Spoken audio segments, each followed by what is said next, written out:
Sa akong ikasyam nga tuig sa kinabuhi sa pagkapari dinhi sa nindot og bugnaw nga nasud sa Canada, akong nasinati nga kining bukasyon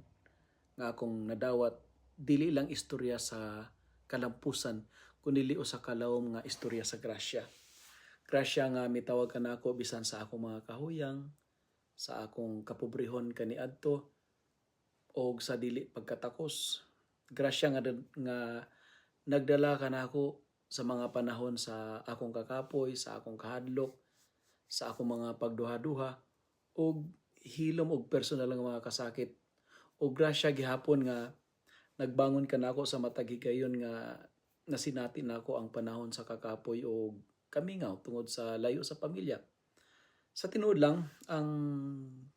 kinabuhi sa pagkapari dili lamang kini mahitungod unsaon pagwali o pagsermon. Ang pagkapari dili lang mahitungod sa unsaon pagmisa o pagdumala niini, kundi mahitungod kini sa kung unsaon nako paghimo og panahon sa pagpaminaw sa paglakaw kauban sa mga nasamdan ug pagpakita sa presensya ni Kristo ngadto sa mga gamayng paagi sama sa usa ka yanong pulong, sa usa ka pag-ampo nga tinud-anay, sa usa ka hilom nga paglingkod kauban sa mga gipangsakitan, mga taong naghilak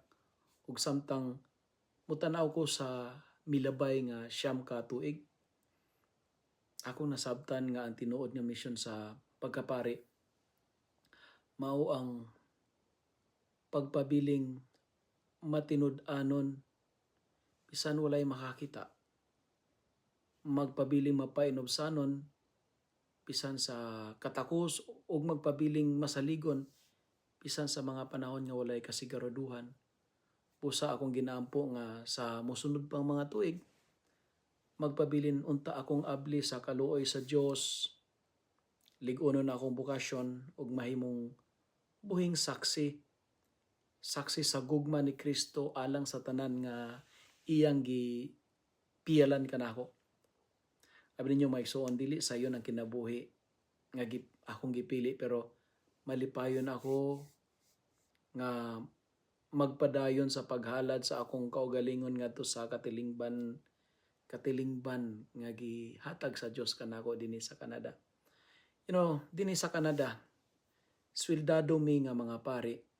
pero among sweldo igo ra pod sa among mga inaadlaw-adlaw